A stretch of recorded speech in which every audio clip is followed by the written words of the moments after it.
Hey everyone, Kevin here with my 1, 2, 3 cents, and today it's the Survivor Series Hangover, and I actually stayed up and watched all of this pay-per-view. I get up at 2:30 in the morning for my job, so typically I don't watch WWE pay-per-views or any pay-per-views for that matter, at least all the way through.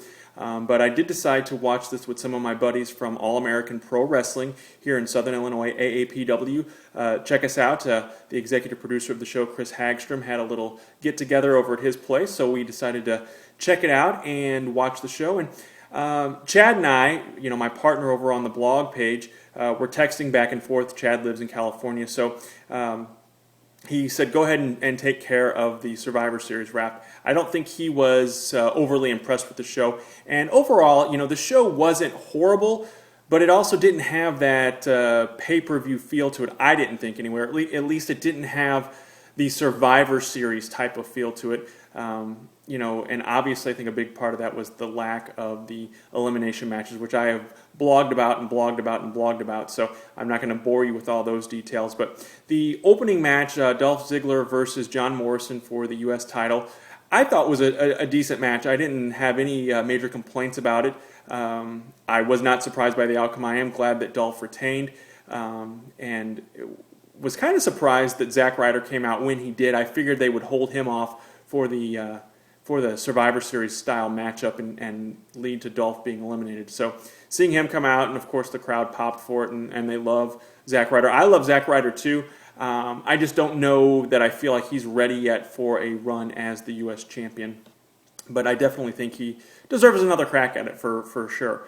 The Divas match, Beth Phoenix defending the title against Eve Torres, the former Divas champion.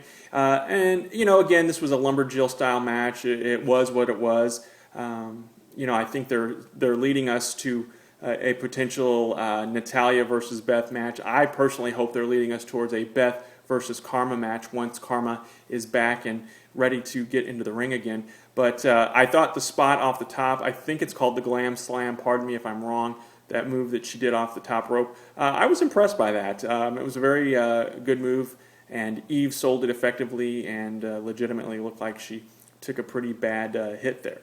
The traditional 5-on-5 Survivor Series style match, of course, Sin Cara kind of took himself out of this one early on, going over the top rope and I don't want to say botch the move, but really he did kind of botch that. And reports I'm reading online now saying he's going to be out for 6 to 9 months, so we certainly hope that he has a speedy recovery and gets back into the ring soon. I know Sin Cara, there's a lot of expectations placed on him, I think a lot with the marketing and kind of being Rey Mysterio's replacement, so that pressure may be building up on him as well.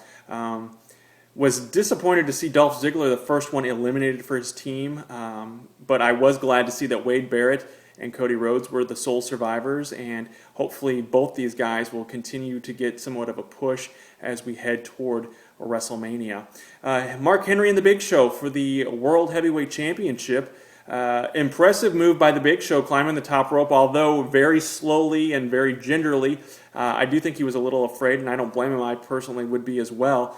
And I'm not nearly 7 foot tall, and weigh over 400 pounds. But Show did a good job with that spot. Although I didn't like the ending, I didn't like the disqualification ending at all. Would have liked to have seen Henry pick up the solid win and move on now to the next competitor. I think this just leaves us open now for a match at TLC next month, and I certainly hope it's not a ladder match between those two. CM Punk is your new WWE heavyweight champion. I am very glad about that. Alberto Del Rio, I never thought was being booked as a champion. His treatment I didn't think was very good. And quite honestly, it was an experiment that I think failed. I think they put the title on him too soon anyway. I'm glad that Punk is the champion. I hope he holds on to the championship and goes into WrestleMania as the champion. And I'll get to who I hope he faces in another post at another time. And seeing Howard Finkel, the Hall of Famer, come out and make Punk's announcement, that was great too. A little bit of nostalgia, a little bit of a throwback to the old days. And speaking of throwbacks, The Rock, of course, making his return to the WWE, getting into the ring one more time. First time in more than 7 years. I think WrestleMania 20 at Madison Square Garden was his last official WWE matchup where he teamed up with Mick Foley. But it was good to see The Rock back. I know some people are not glad to see The Rock back. They don't want him back in the ring or whatever the reason is. I'm glad he's back. I don't really necessarily like the way this match ended. I would have liked to have seen R-Truth go over and kind of build that friction between Cena and The Rock. There was really no reason, there was no adversity, I didn't think anyway, with those two going up against the R-Truth and The Miz. Pardon me for forgetting there.